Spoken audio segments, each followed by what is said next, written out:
എന്നാലും ആരും ഈ ഹോട്ടൽ റെസ്റ്റോറൻറ്റ് എന്നുള്ളൊരു സാധനം ഉണ്ടാക്കിയിട്ടുണ്ടാവുക. നമ്മൾ മലയാളികൾ ഭയങ്കര സംഭവമാണെന്ന് നമുക്കൊരു തോന്നലുണ്ട്. പക്ഷെ അതേ മലയാളികൾ തന്നെ റോങ് ആയിട്ട് ട്രീറ്റ് ചെയ്യപ്പെടുന്ന ഒരു സംഭവത്തെ കുറിച്ചാണ് എനിക്കെന്ന് പറയാനുള്ളത്. ഇവിടെ കേരളത്തിൽ ഭക്ഷണം കൊടുക്കുന്ന അല്ലെങ്കിൽ ഒരു ചായ കൊടുക്കുന്ന എല്ലാ സ്ഥലത്തിനും ആ ഒരു നെയിം ബോർഡ് വെക്കുന്നുണ്ട് ഹോട്ടൽ എന്നുള്ളൊരു കാറ്റഗറിയിൽ. സോ ഈ ഹോട്ടൽ എന്നുള്ളതും റെസ്റ്റോറൻറ്റ് എന്നുള്ളതും തമ്മിൽ ഭയങ്കര ഡിഫറൻസ് ഉണ്ട്. സോ ഒരു ഹോട്ടൽ എന്ന് പറയുമ്പോൾ ദേ ഷുഡ് പ്രൊവൈഡ് നമുക്കൊരു അക്കോമഡേഷനും നമുക്കൊരു ഫുഡും അവർ പ്രൊവൈഡ് ചെയ്യണം. നമുക്ക് ഭക്ഷണം കഴിക്കാനും നമുക്ക് അവിടെ താമസിക്കാനും പറ്റുന്ന ഒരു പ്ലേസ് ആണ് ഹോട്ടൽ എന്ന് പറയുന്നത്.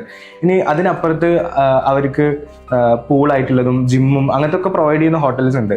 സോ റെസ്റ്റോറൻറ്റ് എന്ന് പറഞ്ഞു കഴിഞ്ഞാൽ ഇറ്റ്സ് വെരി സിമ്പിൾ. നമുക്കൊരു ഡൈനിങ് ഏരിയ അല്ലെങ്കിൽ ഒരു കിച്ചൺ, ഇതാണ് നമുക്ക് ഭക്ഷണം മാത്രം കൊടുക്കുന്ന ഒരു പ്ലേസ് ആണ് റെസ്റ്റോറൻറ്റ് എന്നുള്ളത്. നമ്മൾ കേരളത്തിൽ നമ്മൾ എവിടെ പോയാലും ഏത് സ്ഥലത്ത് പോയാലും എല്ലാ കടയിലും നമുക്ക് ഈ ഹോട്ടൽ എന്നുള്ളൊരു ബോർഡാണ് നമ്മൾ കാണുന്നത്. ഞാൻ പലപ്പോഴും ചിന്തിക്കാറുണ്ട്, ആരാണ് ഇത് ശരിക്കും ഇൻട്രൊഡ്യൂസ് ചെയ്യുന്നത്, ആരാണ് ഈ ഒരു കൺഫ്യൂഷൻസ് ഉണ്ടാക്കിയെന്നുള്ളത്. ബട്ട് ഇൻ റിയൽ ലൈഫ് നമ്മൾ മലയാളികൾ എന്ന് പറഞ്ഞാൽ ഒരു ഡോണ്ട് കെയർ ആറ്റിറ്റ്യൂഡാണ്. സോ ഇതൊന്നും നമ്മളെ ബാധിക്കുന്നില്ല. നമ്മൾ എന്താണെങ്കിലും എന്തിലാണെങ്കിലും നമ്മൾ സർവൈവ് ചെയ്യാൻ ശ്രമിക്കുന്ന ആൾക്കാരാണ്.